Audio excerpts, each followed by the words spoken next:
Bonjour à tous et bienvenue sur Crypto Signal. Aujourd'hui, petite correction sur BTC, on revient tester le support des 40,3. Donc ce qu'on va regarder, c'est est-ce que éventuellement ça peut tenir, quelles sont les zones à viser en dessous, quels sont éventuellement les supports en dessous qui pourraient être longables pour une belle réaction à minima. Allez, intro.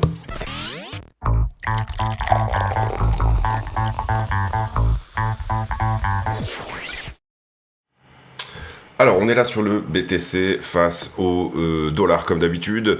Vous voyez ici qu'on est à nouveau en train de revenir un petit peu marteler le support des 40,3. La trend non daily, elle est perdue, hein, ça c'est pas une nouveauté, elle a été perdue, retestée. Nous, ça a été un excellent point de short comme entrée. Si jamais on regarde plus ou moins le volume profile, on voit qu'il y a un creux là-dedans. Est-ce qu'on va venir s'insérer dedans? Ou alors est-ce que tout simplement le support va tenir? Ça va être un petit peu la question d'aujourd'hui. Donc on va le regarder principalement sur la liquidité. Globalement, on voit quand même un petit note de volume profile ici vers 38. Personnellement, si on dit, j'aurais plutôt tendance à privilégier un niveau très légèrement inférieur, c'est-à-dire 36 800.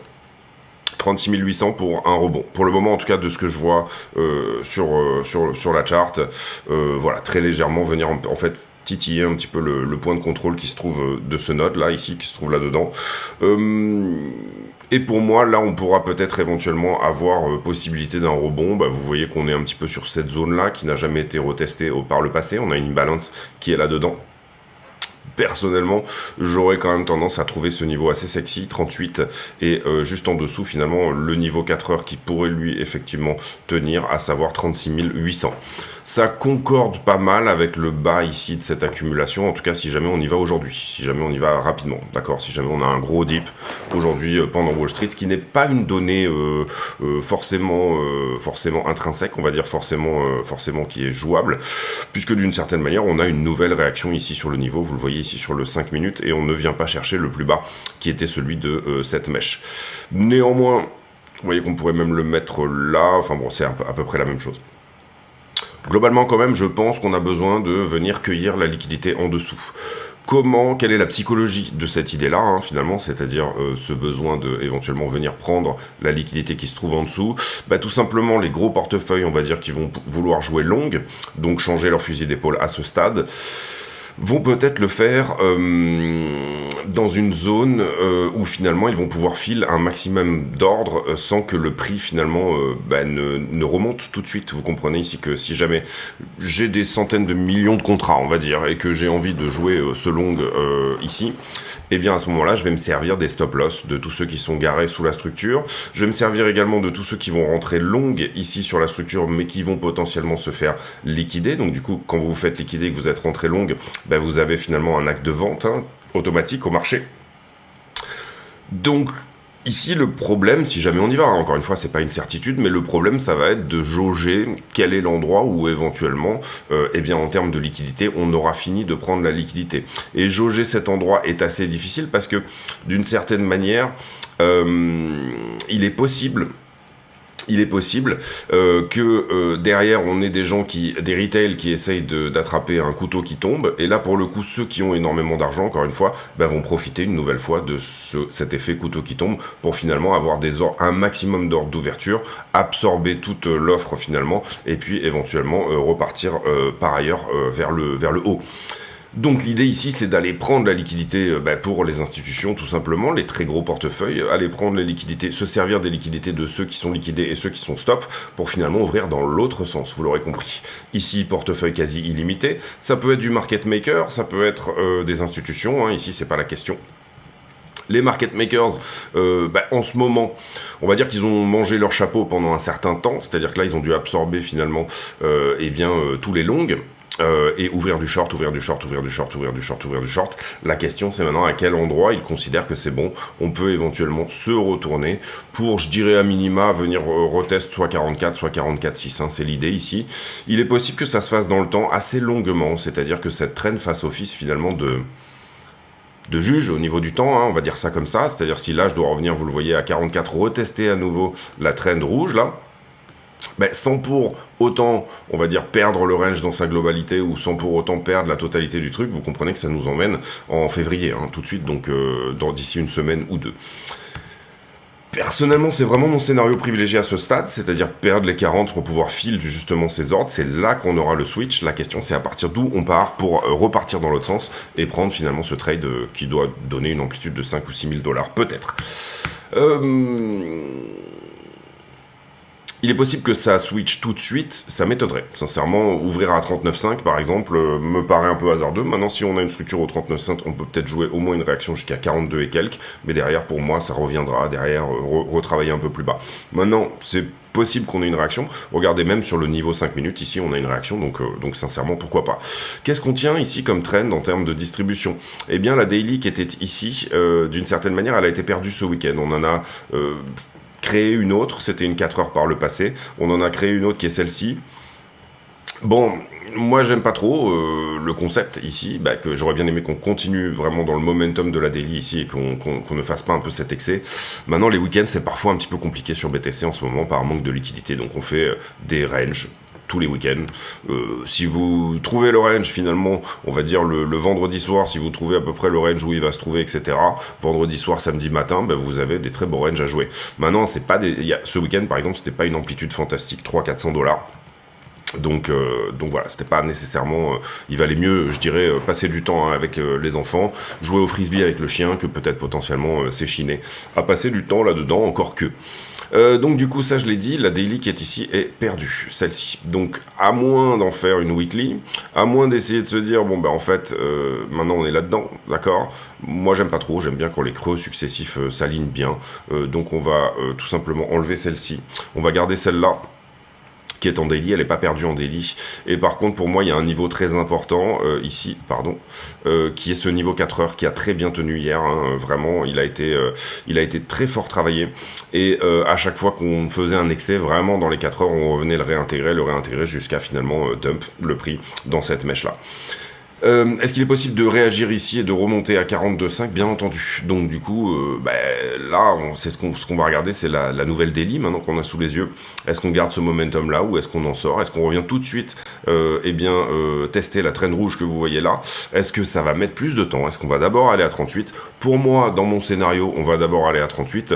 Maintenant, aucune certitude là-dessus, on n'est pas Madame Irma, on regarde ici comment évolue le prix, comment il bouge. On regarde bien évidemment pas mal de choses. Comprenez bien aussi que visiblement en 1 heure, on vient juste de closer ce niveau-là, donc il va falloir le descendre ici. Globalement, on est tellement proche du niveau inférieur ici que je pense même qu'on peut l'enlever. Et on a perdu ce niveau 1 heure là, bien évidemment. Ce daily-là n'est pas encore perdu, je dirais. Non, c'est vraiment ici le niveau daily, vous le voyez, le rouge là qui est là, sur lequel, pour le moment, on n'a jamais clôturé en dessous. Donc ça, c'est un très bon signal, que éventuellement, si on arrive à faire une ouverture-clôture sous ce niveau, on va effectivement à 38. Un peu lag, parce que c'est du daily. On peut peut-être trouver le niveau 4 heures équivalent, mais je pense qu'on l'a sous les yeux. Il s'agit de celui-ci. Et donc là, vous voyez qu'on vient d'ouvrir dessous. Le réintégrer nous dirait réaction plus importante, c'est peut-être ce que le prix est en train de faire avec cette très jolie mèche ici, vous le voyez, de défense des longues qui est en bas. En revanche, le perdre peut nous donner cette information que c'est pas juste une prise de liquidité. En 4 heures, on peut faire beaucoup de choses. Comprenez ici que un niveau 1 minute va vous donner finalement une possibilité de mèche beaucoup plus petite qu'un niveau 4 heures. Donc c'est ça l'intérêt aussi de trader le temps et d'aller voir effectivement en fonction des time frames où est-ce que j'ai mes supports. En 4 heures on peut faire beaucoup de choses, en 1 minute on peut en faire beaucoup moins, donc du coup des niveaux 1 minute sont plus précis, des niveaux 4 heures sont plus puissants, mais les mèches possibles sont bien plus importantes. Donc 5 minutes ici, 4 minutes ici, 1 heure là, pour moi c'est ça qu'on doit surveiller maintenant et qu'on tienne bien la trend bien évidemment daily vers le bas. Si jamais c'est pas le cas, à ce moment là on va revenir vers un retracement plus important, peut-être un retest ici de la daily. En tout cas ça serait peut-être potentiellement un long qu'il sera possible de jouer. On n'a pas vraiment de structure de retournement en 15 minutes ici. La seule chose qu'on a, c'est sur une plus grosse time frame, un niveau qui tient.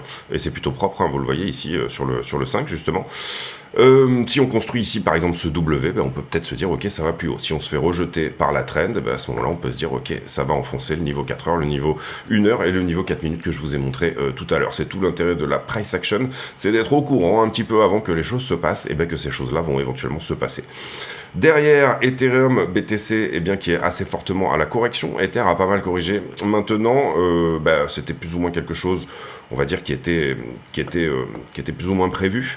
Maintenant, comprenez bien ici, le 4 heures qui est là n'est pas perdu. Donc en l'occurrence, Ether est juste en train de travailler son 4 heures, venir prendre la liquidité sous ce qu'il avait donné avec BTC par le passé. On va voir ici si ça enfonce, si ça revient en retest par exemple ceci, le haut de range précédent, etc. Est-ce que ça vient nous faire finalement une continuation de structure? L'idée ici, c'est d'avoir, on a eu ici une cassure de la structure. Ce qu'on veut, c'est une continuation de creux à la suite, plus haut les uns que les autres, avec des sommets également plus hauts les uns que les autres. Là, on a notre continuation de structure. Si jamais derrière, on reverse et on revient prendre ça, à ce moment-là, on sera toujours dans une tendance baissière globale sur Ether contre BTC. Personnellement, mon avis, quand je regarde Ether contre le dollar, mon avis, c'est que j'ai bien fait de prendre quelques profits sur Ethereum quand même, parce que déjà, il pourrait revenir ici sur ces 2150, retest de la trend, là où est Bitcoin en ce moment finalement, et Bitcoin il vient juste de perdre ça, donc il est même plutôt par ici, plutôt par là, sur ce 4 heures là. Est-ce qu'il est en train de s'y diriger? C'est un peu la question. Deuxième chose, et ici je vous l'ai mis là, annonce des ETF, il se fait là, on est pour l'instant à un prix qui est plus haut. Les ETF ne sont certes pas acceptés, mais sur Bitcoin, on avait quand même revisité ce niveau-là. C'est-à-dire qu'on avait fait, en fait, le range 25-32, on pourrait effectivement être là-dedans. C'est-à-dire un range 1008-2007 pendant un certain temps sur Ethereum. Bon, l'ETF potentiel, maintenant, on a eu une répétition générale avec Bitcoin. L'ETF potentiel, il est peut-être en mai, on ne sait pas encore. Pour l'instant, c'est délayé en mars, c'est sûr. Donc, c'est pas une certitude non plus qu'on ne fasse pas une accumulation vers ce trade, vers le haut, très exactement comme l'avait continué Bitcoin. Maintenant, on a cette répétition générale, encore une fois. Et on a quand même l'info que les ETF BTC ont été acceptés. Donc, ça irait plutôt dans le sens également d'une acceptation des ETF spot sur Ether. Pour le moment, je dirais que ce qu'il faut suivre de près, c'est le procès de Coinbase contre la SEC, puisque c'est vraiment dans l'idée ici cette classification potentielle de securities en fait en ce qui concerne les alts qui est abordée. Ici vous voyez qu'on perd ce niveau 4 heures sur les alts, donc attention, ça c'est très baissier. On va devoir le modifier pour le mettre en daily ici. D'accord, puisqu'il est perdu. Donc je pense pas qu'il soit perdu en daily, on va vérifier, mais je pense pas. Oui, on a juste ouvert au-dessus, et pour le moment, il n'est pas hard closé, il n'est pas terminé. Voilà, on pourrait éventuellement le remonter un tout petit peu, et là, pour le coup, on serait sur un hard closing potentiel.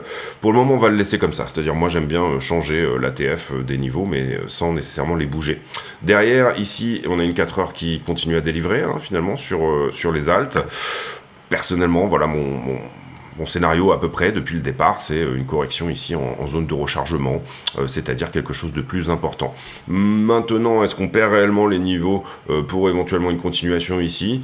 En daily non, mais oui, pour moi il est perdu. Ce niveau-là est perdu pour le moment, donc du coup on va corriger encore sur les alts et éventuellement, enfin c'est mon avis, éventuellement revenir tester quelque chose encore une fois sur cette zone-là. Aucune certitude de ce côté-là. En tout cas, on voit que c'est un niveau qui a bien parlé par le passé. Il a parlé là, il a parlé là, il a parlé là, il a parlé là. Vous voyez qu'il y a deux délits ici. Il y a une belle zone, personnellement, que je qualifierais être entre 330 et 359. Derrière, pour moi, par contre, c'est all season, c'est-à-dire continuation haussière et vraiment continuation haussière des alts contre BTC. C'est-à-dire que je pense, vous l'aurez compris, que BTC va se reprendre à un moment, quand même. D'accord? C'est-à-dire que ça soit à 38 ou à 32, on pourrait avoir une belle alt-season s'il rebondit sur 38 et qu'il revient vers 44, on pourrait avoir quelque chose d'assez péchu sur les alts, c'est-à-dire en 2-3 semaines que ça pop un petit peu dans tous les sens, un peu d'exit liquidity, comme on dit, et puis derrière, une fois qu'on a eu cet exit liquidity, pour le coup on fait un mouvement à 32. On va voir ça. En tout cas, je pense que c'est pas un mauvais moment ici. À minima dans toute cette zone-là, on va dire, pour éventuellement rentrer sur certaines alts qui sont sur des jolis supports. 14 minutes d'analyse technique, la BTC dominance, je pense que c'est ce qu'il y a d'intéressant ici. Les spreads CME également. Spread CME, pourquoi? Là, vous voyez qu'on est en spread négatif. Ça veut dire que, sensiblement, le CME est plutôt shorté. Vous voyez qu'on a fait un excès ici le 12 janvier. Et puis, derrière, les spreads CME qui diminuent. Ça nous dit les institutionnels sont plutôt positionnés en short pour le moment. On va dire que c'est quelque chose de plus rapide que le Commitment of Traders, donc le COT, pour éventuellement nous dire, sur le CME, on va peut-être potentiellement, en tout cas pousser plus bas, venir chercher ce gap, etc. Ce genre de choses. C'est potentiel, encore une fois, il est possible qu'on se retourne à peu près à n'importe quel moment, une fois qu'on aura pris la liquidité là-dessous. Et pour le moment, vous voyez qu'il l'a bien travaillé, CME, hein, il est vraiment sur son support également. BTC dominance 51,39, petit support ici 4 heures, il est très légèrement en dessous, non on est en daily là, donc oui il est très légèrement en dessous en fait, on l'avait noté ici, il est plutôt, pardon, il est très légèrement en dessous, donc du coup ça colle pas tellement avec, ah si, ça peut coller, ouais c'est du daily en fait, on va le garder en daily ici. Malheureusement, ça lag un peu le daily, hein, surtout pour faire de l'intraday. Est-ce que c'est un triple top? Est-ce que la dominance va plus haut? Y a des croyances en trading qui disent que les triple top ne marchent jamais. C'est-à-dire, double top, ça fonctionne parfois, mais triple top, ça marche un peu moins bien. Personnellement, mon avis sur la dominance, c'est que maintenant que le trade approbation est passé, on va être plutôt vers de la diminution de la dominance, mais voilà, c'est vraiment mon avis. La stablecoin dominance, vous voyez qu'on est, pour le moment on rejette, hein, ça c'est 40,3 sur Bitcoin, attention qu'on ne vienne pas faire une 4 heures de la stablecoin dominance au-dessus de ça. On va dire que la stablecoin dominance c'est un peu comme le total inversé, hein, si vous voulez, c'est quelle est la dominance des stablecoins dans la crypto, donc c'est un indice qu'on va qualifier de risk-off. Attention parce qu'on est quand même ici sur des jolies figures de retournement. Notamment, vous le voyez ici, cette épaule, tête-épaule inversée, par exemple, qui a retesté ici, qui est peut-être parti pour casser ce niveau 4 heures. On va voir ça. Cependant, on va quand même la noter, histoire de l'avoir sous les yeux. On va quand même en calculer la target, parce qu'elle est pas moche. Elle est un peu penchée, mais elle est pas moche. Pardon. Et les ETE, moi j'aime bien. C'est un truc que j'aime bien. Je trouve que ça marche plutôt pas mal. Ça nous ramènerait ici sur les 9, donc le prochain niveau, hein, finalement, quelque part. Sur les 9, on était à quoi au 21 novembre, on était à quoi sur Bitcoin, on va dire à dominance égale, 21 novembre, je pense que c'est 38. Hein. 21 novembre.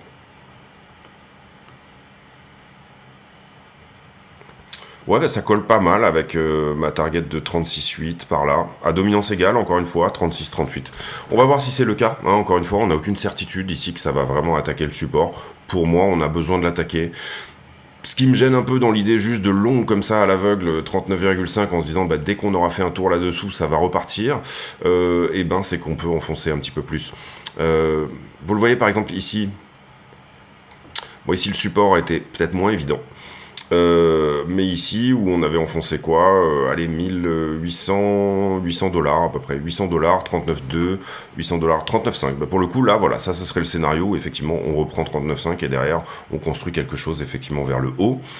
Je suis pas sûr qu'on ait le même momentum aussi en ce moment. À part de la prise de liquidité à 44, on l'a vu en weekly sur la prise de liquidité quand on l'a faite hier, il y a de la liquidité à 44 en weekly.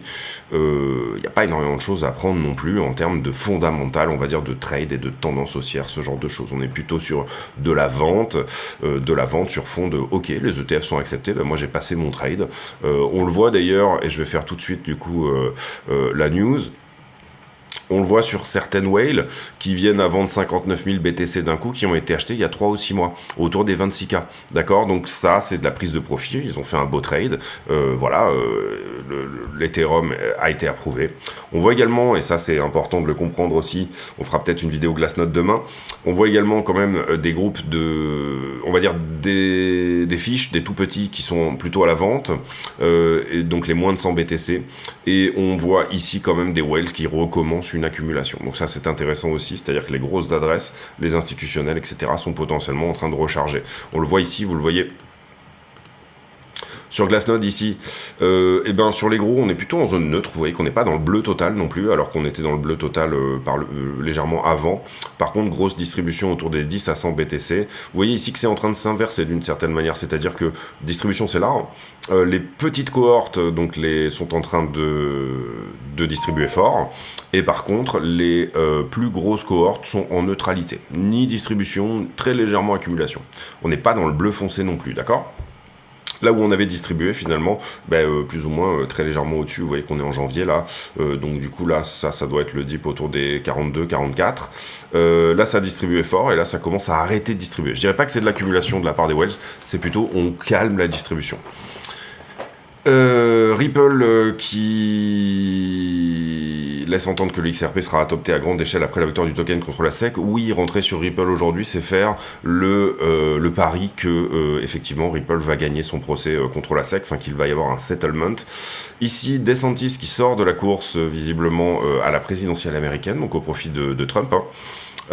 Candidat très pro-crypto, qui était gouverneur de Floride également, je crois qu'il perçoit une partie de son salaire en Floride, je sais plus si c'est le maire de Miami ou si c'est lui, et voilà, n'hésitez pas à nous rejoindre également sur le Twitter de la chaîne, bien évidemment. Ici, on va passer sur Wall Street Journal, il n'y a pas énormément de choses à regarder. Marc Karpelles et MT Gox qui fait son retour avec Ungox, visiblement, une sorte de relancement à nouveau de la part de MT Gox, avait été hacké et du coup il avait été obligé de faire banqueroute. Donc voilà, Terra Labs qui du coup visiblement remplit un Chapter 11, c'est-à-dire une banqueroute dans le Delaware, et donc du coup ça a été fait autour de... Alors j'ai pas vu de grosse collection sur Luna, mais je crois finalement qu'ils sont plutôt sur Luna 2, hein, maintenant Terra Labs, à voir ici, il faudrait aller regarder ça. Ici vous voyez que c'est un peu la grosse news du moment. Ici, le discours de Milei à Davos, hein, allez le voir si ça vous intéresse. Et puis voilà, pas grand-chose, j'ai l'impression non plus sur nos amis de Bloomberg. Ici, alors, on parle de la blockchain dans l'AI, et ça a été, ça a beaucoup parlé d'AI, hein, du coup, d'intelligence artificielle à Davos, et d'une certaine manière... On va dire que le but de cet article ici, c'est de vous expliquer qu'il faut faire attention à l'AI, et donc du coup, il faut lui donner une certaine éthique. Et en utilisant la blockchain, parce que vous entraînez l'AI finalement avec, on va dire, une cohorte d'informations qui est libre, en utilisant la blockchain, vous pouvez verrouiller une partie de ces informations pour être sûr que l'AI ne fasse pas certaines choses, etc. Donc, d'une certaine manière, ici, ce qu'on nous dit, c'est est-ce que la blockchain n'aurait pas trouvé son use case majeur finalement en gardant en sécurité l'intelligence artificielle, peut-être. Derrière, le stock market qui a besoin de très bons earnings pour continuer à monter, et JP Morgan qui nous dit qu'on ne va pas les avoir sur ce quarter. On surveillera, en tout cas ici il n'y a pas de gros earnings aujourd'hui, j'ai regardé, on est plutôt sur mercredi, jeudi. Demain, en revanche, non pardon, jeudi on aura l'estimation du PIB américain. Après, derrière, des news sur l'inflation, mais plus ou moins on les connaît déjà. Donc voilà pour le calendrier économique. Allez, on va faire la liquidité, mais avant ça, une petite page de pub. Allez, on y va pour la page de pub. Quels sont les moyens d'aider la chaîne? Eh bien, tout simplement, il y a déjà le bouton rejoindre ici sous les vidéos qui, moyennant une cotisation de 10 € par mois, vous permettra d'accéder à des vidéos privées. Ces vidéos, je les poste tous les jours. Vous voyez, on est déjà ici à la vidéo numéro 57. Et dedans, on a des analyses approfondies sur le BTC, du risk management, du trade management, des analyses d'altcoin également. Voilà, petite vidéo tous les jours d'une vingtaine de minutes que je produis en plus spécifiquement pour les affiliés YouTube. Il y a aussi un moyen par le Discord d'accéder à ces vidéos. D'abord, vous venez sur le Discord, vous vous présentez ici.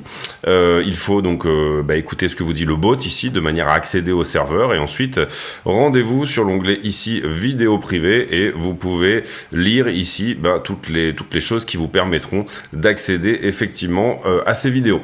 Deuxième chose également, vous avez bien sûr le stand de merchandising que vous allez pouvoir retrouver sur la chaîne, et qui du coup vous permet d'acheter des t-shirts Crypto Signal. Vous voyez, il y a quelques t-shirts marrants également, et voilà, ça aide beaucoup également.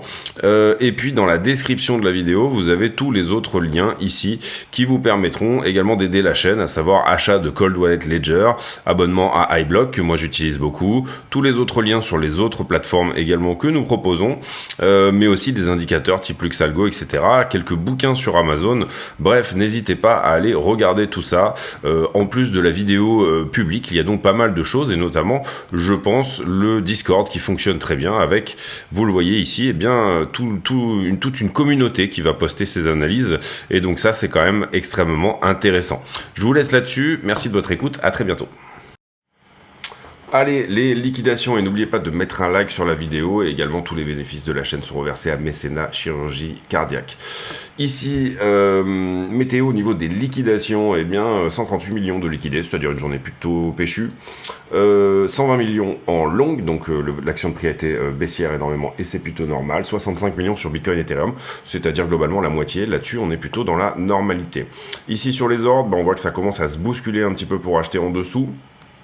On va dire que la zone va de 40,5, donc le niveau actuel. Vous voyez ici qu'on a fait du spoofing, c'est-à-dire on vous a fait croire que ce niveau serait défendu, alors qu'en fait, au moment où on s'en rapproche, les ordres disparaissent. Hein. Ça, c'est normalement interdit en bourse, mais sur Bitcoin, c'est autorisé. 36 200 pour filer tous ces ordres à la baisse. C'est là où, encore que même, on pourra en avoir jusqu'à 34,5, 35. En tout cas, le gros, ici, est plutôt à 36,8. On va regarder, alors le COT, on l'a déjà regardé, les inflows ETF, globalement, ils n'étaient pas très bons vendredi. Pour l'instant, on n'a pas tout le monde qui a publié, mais on était autour de 500 bitcoins en inflow, ce qui est pas mauvais, mais ce qui est pas génial. Et on a toujours Grayscale qui est bien sûr en train de vendre finalement une partie de ces bitcoins OTC, ce qui est une rotation logique un petit peu du marché. Donc le temps qu'on absorbe tout ça, personnellement, moi je donne 3 mois au marché à se remettre un petit peu. C'est possible qu'on l'absorbe tout de suite, d'accord, hein, et c'est possible que ce sell-off ici à la vente se calme. Maintenant, voilà. Vous voyez qu'on a à peine touché ici ce niveau. J'ai envie de dire qu'on l'a pas vraiment enfoncé, même sur Binance. Hein. Bon, alors, bien évidemment, ça allonge ici, hein, mais voilà, on va quand même considérer qu'il n'est pas enfoncé. On a un bon niveau ici à 39 435 également. Peut-être que quand on aura pris ça, ça peut éventuellement donner une jolie réaction. Et derrière, bon, j'ai pas mal de niveaux en dessous également, mais déjà, ces deux pixels là sont intéressants. Reprise un petit peu de l'open interest, notamment sur cette descente. On a l'impression que c'est quand même relativement longué.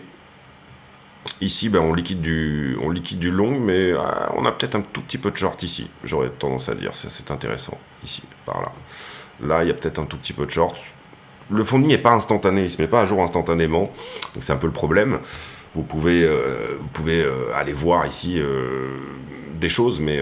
et globalement, j'ai une structure qui descend, un fonding qui reste stable, plus ou moins, hein, avec des yo-yo, bien sûr. Donc pour moi, on est plutôt longué sur cette figure. Maintenant, j'ai pas non plus un open interest qui part la folie hein, en l'air.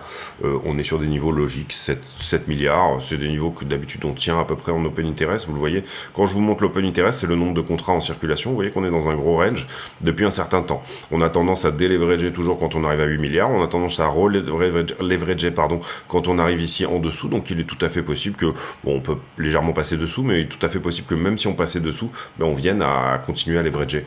Maintenant, il faut bien comprendre, ici, il y a quand même le gros trade, on va dire, approbation des ETF qui était en cours. Donc, peut-être qu'une perte d'intérêt serait un tout petit peu logique, encore une fois, pendant les mois qui arrivent. On va sauver ça. On va désormais sur les bulles de liquidité sur iBlock Capital. En l'occurrence, ici, on a une jolie bulle de liquidité, je trouve, en tout cas, sur 42,4, 42,5. Ça, c'est intéressant. S'il y avait un retracement, ça serait pas mal. Vous voyez ici un peu ce phénomène de couteau qui tombe. Enfin, en tout cas, on vient par 2 fois retoucher ce niveau. Il est possible qu'on fasse un double bottom. Hein. Encore une fois, c'est le propre d'un double bottom. Mais vous voyez qu'on a d'ailleurs plus de short que de long hein, sur la structure ici. Normal, on liquide du long hein, depuis un certain temps désormais, donc du coup, on ne vient pas liquider du short. Possible qu'un double bottom se crée maintenant, petit à petit, cette poche de liquidité a de plus en plus de sens à être percée. Cela dit, sur la descente, on est quand même pas mal shorté pour de la continuation. Donc, un rebond est tout à fait possible. Un rebond sur ce niveau, là, tout de suite, aujourd'hui, maintenant, c'est tout à fait possible. Maintenant, on va regarder les trends, on ira voir ici. Et sur Ether, vous voyez que ça a pris le dernier low. Donc là, pour le coup, on a beaucoup plus de short au-dessus. Et je pense qu'Ether est en train de travailler des points bas sur sa One Week. Ça, c'est ce que je vous expliquais également. Hein. On le voit très bien sur la 7 jours. Elle est 11h25. On va la mettre à jour quand même. Mais je l'avais actualisée il y a une vingtaine de minutes. Midi 10, voilà, UTC. Vous voyez ici une poche de liquidité qui commence à se créer finalement sous 40,3. Et en weekly, donc du coup, dans de la liquidité qui est un peu fraîche. Venir à taper là-dedans, donc 39,3 ici, vous voyez que là la liquidité weekly elle nous dit plutôt 39,3 pour un rebond, et ensuite venir accueillir tout ce qui se trouve autour des 44, 43,5, 43, 44, pourquoi pas, sincèrement en termes de liquidité, en tout cas ça se joue. On avait cette belle liquidité intermédiaire ici qui a été cueillie en fin de week-end, ça c'est de la liquidité de week-end, tout ça c'était les longs du week-end qui ont finalement été cueillis. Attention, on a aussi de la belle liquidité autour des 42,5. Donc là on peut peut-être laisser gagner un petit peu de cela pour venir chercher 42,5. Personnellement, encore une fois, je suis toujours sur un scénario privilégié qu'on viendra chercher 39,4, c'est ça qu'on a dit, 39,3 en premier. Mais aucune certitude, encore une fois, la liquidité vous donne pas une direction, elle ne vous donne pas une direction. Ether qui a très bien nettoyé sa One Week ici, pour le coup on a un tout petit peu de liquidité qui se crée en dessous, si jamais il veut bien rebondir réellement, c'est-à-dire nous donner vraiment un pulse, à ce moment-là, pour Ether, il se pourrait que ça soit le point bas. En tout cas, on a assez peu de liquidité en dessous, puisque lui a enfoncé son creux. Il est au-dessus de Bitcoin en termes de prix. Et voilà, là, on pourrait viser éventuellement 2570, voire 2630 éventuellement sur Ethereum. Si Bitcoin enfonce 40, Ethereum va dessous, pour moi aussi, je veux dire, ils sont quand même relativement liés tous les deux. Je pense que si on perd 40 sur Bitcoin, beaucoup d'alts vont enfoncer leur support temporairement également. C'est-à-dire qu'on pourrait aller voir ici 10 alts, je vais vous montrer 10 alts, vous verrez qu'elles sont sur support elles aussi. Vraiment... l'idée est peut-être de venir sur les alts nettoyer un petit peu toute cette liquidité longue, même si elle n'est pas excessive, encore une fois on l'a déjà quand même pas mal nettoyé, et ça n'est pas excessif en termes de long. On a quand même plus de long, mais c'est pas excessif. Derrière, on va sur le prix et on fait la conclusion de cette vidéo. Alors, de ce que j'ai qui plus ou moins tient, en tout cas je trouve, c'est plus ou moins, vous voyez ici, quelque chose qui finalement se construirait un peu comme ça, pardon, mal mis, construire un petit peu comme ça, peut-être même très légèrement comme ceci. Hop, voilà. Pour aligner mes 3 points là, j'ai besoin, vous le voyez, d'aller à 44,6. Ok ? C'est intéressant. Pourquoi c'est intéressant ? Parce que moi j'aime beaucoup les points pivots, les techniques de points pivots, et quand je fais ici ma cassure de traîne, donc globalement on a cassé une première ici, on en a cassé une deuxième ici, et vous voyez qu'on est en train d'en casser ici, on a essayé, on en a créé une troisième, on va dire. Si jamais, à un moment, on va regarder celle-ci d'ailleurs, voilà, à peu près comme ça, on va dire, ici ça a pété. Si jamais à un moment on venait à casser cette trend là, on va dire que 44,6 serait une très belle target. Donc, on va dire que dès qu'on va casser cette distribution, on peut jouer une B de ce mouvement qui effectivement peut nous emmener à 44,6. Pour moi, c'est intéressant. Cela dit, est-ce que avant on temporise, c'est-à-dire vous le voyez ici, on est au 7 février, donc dans 15 jours, est-ce qu'avant on temporise, on est rejeté par exemple ici, on est rejeté par la rouge, est-ce que finalement on va chercher cette fameuse liquidité en dessous, vous voyez ici on est à 38,7, c'est pas choquant non plus d'avoir une continuation un peu dans cette figure, vous le voyez ici cette espèce de canal. Donc ça n'a rien de choquant, voilà, c'est ça que j'ai envie de dire. Donc est-ce qu'on serait pas dans cette idée éventuelle, et là je pose juste la question, finalement de rester dans de la distribution pour le moment, venir reprendre des niveaux logiques, corrects, etc., que ça soit celui-là ou celui-là, c'est pas tellement la question même, et puis ensuite revenir retest la daily à 44,6. Le problème que j'ai avec ça pour le moment, c'est que je trouve qu'il y a beaucoup de liquidités à 44,6. Mais est-ce que c'est pas ceux qui ont l'argent ? Est-ce que c'est pas eux qui ont défendu justement ici sur les 43,2 ? Est-ce que c'est pas eux qui ont défendu une nouvelle fois ici sur le niveau qu'on a essayé de prendre ce week-end, c'est-à-dire les 41,8 ? C'est-à-dire est-ce qu'on ne sont pas en train d'accumuler du contrat ici vers le bas pour pousser le prix, et puis derrière, à un moment donné, retourner l'histoire. Pour moi, ça, c'est une donnée. C'est-à-dire que je pense que oui, c'est le cas, et c'est ce qu'on voit assez souvent, bien évidemment, ici, sur la crypto, etc. La grande question, ici, c'est où est-ce qu'on s'arrête ? Soit vous êtes extrêmement pessimiste sur l'histoire et vous voyez un peu comme moi quelque chose qui vient jusqu'à 36, soit vous n'êtes pas du tout pessimiste sur l'histoire et vous vous dites on va s'arrêter quelque part sur une de ces deux consos-là, finalement on aura juste pris l'imbalance sans forcément même retest 38, c'est-à-dire que vous cherchez là cette réaction-là, hein, tout simplement. À partir du moment où on affile du contrat, on peut remonter à 44,5 et encore une fois c'est tout à fait possible. Soit vous vous dites que le support des 40,3 va tenir, ce qui est pourquoi pas, je veux dire, pourquoi pas. Ici, il faut pas juste dire ça va baisser parce que c'est en train de baisser. Vous comprenez ici qu'il y aura un endroit où... Donc personnellement, moi, ce que j'aurais tendance à regarder, c'est ce genre de petits trucs en 5 minutes. Ici, vous le voyez, alors elle n'est pas forcément en 5 ici, mais je la trouve plutôt jolie. On va dire que même elle est encore plus jolie si on la prend comme ça. Voilà, comme ceci. Là, on a une belle distribution qui s'est amorcée finalement cette nuit. Ouais, qui s'est amorcée cette nuit, elle est en 5 minutes. Donc dès qu'on casse ça, on peut estimer que, ok, on va revenir à minima, refaire autre chose. Tant qu'on n'a pas cassé ça, on vient attaquer ça, d'accord? Le seul niveau, j'aurais tendance à dire ici, qui est, donc du coup, vous allez, ceux qui veulent rentrer long ici sur 40,3, vous allez potentiellement avoir une deuxième chance. Le seul niveau capable de casser ça, en tout cas pour le moment, celui que je vois, c'est le niveau qui est là. En général, c'est un niveau qui vient casser une trend, et c'est pas une trend qui vient casser un niveau, d'accord? Donc la réaction potentielle, elle se trouve peut-être là-dedans. Si jamais ce niveau ne casse pas, si jamais ce niveau vient à être perdu, que la traîne continue, hein, entre guillemets, à ce moment-là, on ira chercher des niveaux plus bas pour venir péter cette traîne. Elle est très agressive, donc j'aurais plutôt tendance, moi, personnellement, à privilégier, si on casse la 5 ici, un retour finalement déjà à minima sur 4200, d'accord? Ça, c'est vraiment de l'intraday.